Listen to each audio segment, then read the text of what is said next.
program. UNEP's executive director is Erik Solheim from Oslo, Norway.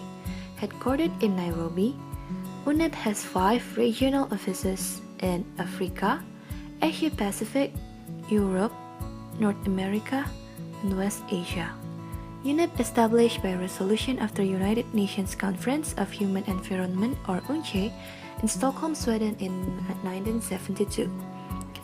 This organization is the leading global environmental authority that sets the global environmental agenda, promotes the coherent implementation of the environmental dimension of sustainable development within the United Nations system, and serves as an authoritative advocate for the global environment.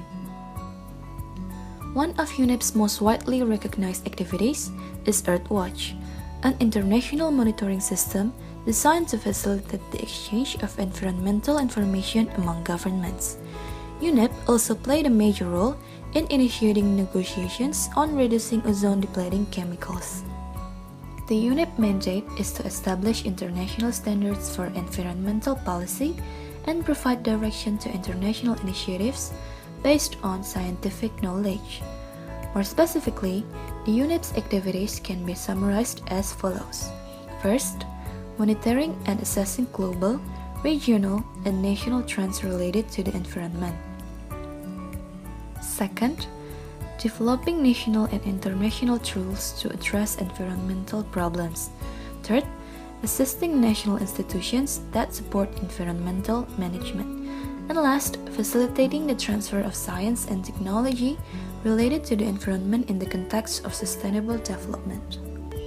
Now, UNEP focuses 7 thematic priorities. First, climate change, disaster and conflicts, ecosystem management, environmental governance, chemicals and waste, resource efficiency, and last is environment under review. The UNFCCC entered into force on 21st March 1994. Today, it has near universal membership. The 197 countries that have ratified the convention are called parties to the convention. The UNFCCC is a Rio Convention, one of 3 adopted at the Rio Earth Summit in 1992. Its sister Rio Conventions are the UN Convention on Biological Diversity and the Convention to Combat Desertification. The 3 are somehow linked.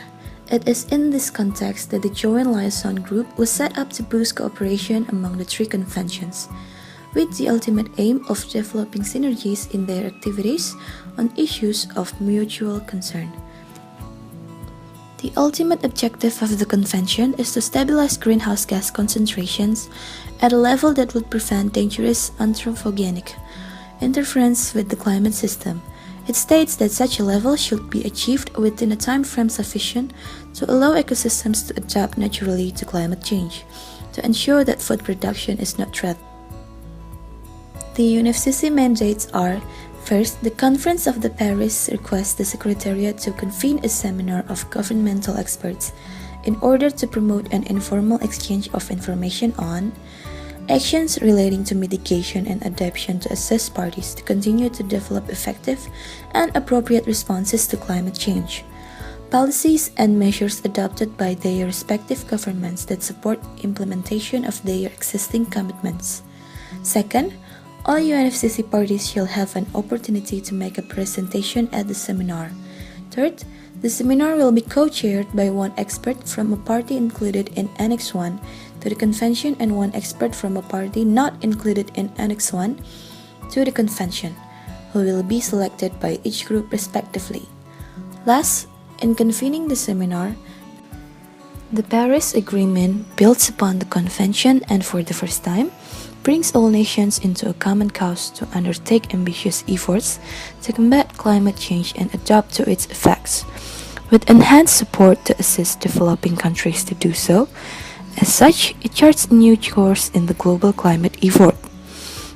The Paris Agreement's central aim is to strengthen the global response to the threat of climate change by keeping a global temperature rise the century well below 2 degrees Celsius, above pre-industrial levels, and to pursue efforts to limit the temperature increase even further to 1.5 degrees Celsius.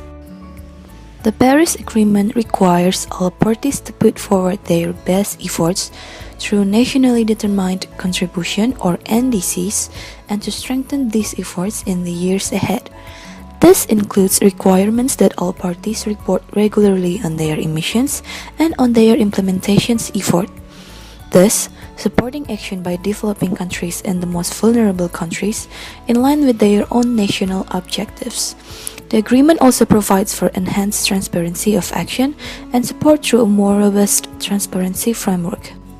Paris Agreement and the 21st Conference of the Parties to the United Nations Framework Convention on Climate Change, and looking forward to the potential outcomes of COP22 in Marrakesh. Carbon offsetting is gaining increased emphasis, in particular in the context of ongoing discussions at the International Civil Aviation Organization relating to growing aviation-based carbon emissions. This policy brief explores the intersection of the Paris Agreement and carbon offsetting and summarizes the legal and function considerations.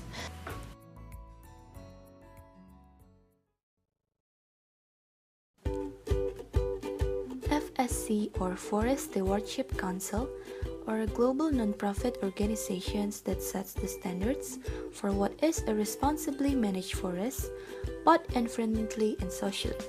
After the 1992 Earth Summit in Rio failed to produce an agreement to stop deforestation, a group of businessmen, environmentalists, and community leaders came together to create the Forest Stewardship Council.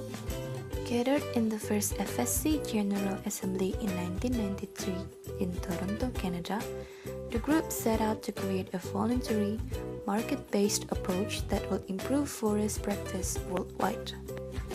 FSC members include some of the world's leading environment groups such as WWF and Greenpeace, social organizations like the National Aboriginal Forestry Association of Canada, business such as Tetra Pak and Mondi plc, as well as forest owners and managers, processing companies, campaigners, and individuals. FSC is also a member of the ICL Alliance, a global association of social and environmental standard system that includes Fair Trade, the Marine Stewardship Council, and Rainforest Alliance. There are two types of FSC members. The first is organizational members such as forestry companies, environmental groups, and retailers, and individual members such as academics, students, and activists. Unfortunately, vital rainforests are disappearing rapidly. Disastrous for the animals living there, and bad news for the local people, but there is a good way to maintain and to choose what product, especially wood, to buy. Choose product that has FSC 3 logo on it. That means the forest that the product came from is well managed so that the wildlife still have somewhere to live, and FSC standards are better for people to the safer working conditions. It helps communities thrive and keep on protecting the forest for future generations. FSC Forest Management Certification confirms that the forest is being managed in a way that preserves the natural ecosystem and benefits the lives of local people and workers, all the while ensuring it sustains economically viability, maintaining areas of environmental and social value.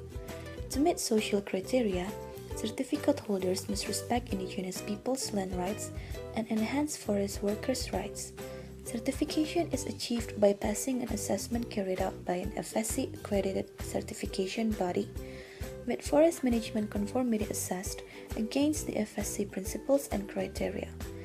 Meeting this standard means that the material source has not been harvested illegally, in violation of traditional or civil rights, or in a way that threatens high conservation value or HCV areas.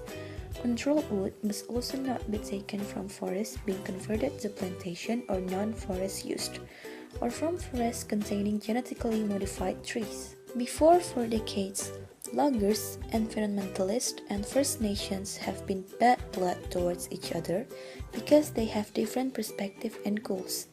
But in the very end, they agreed to join forces.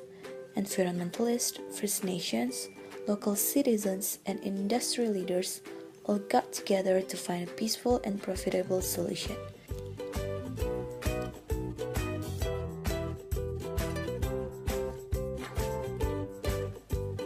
And because you have 4 very different groups, 4 sets of eyes are checking everything.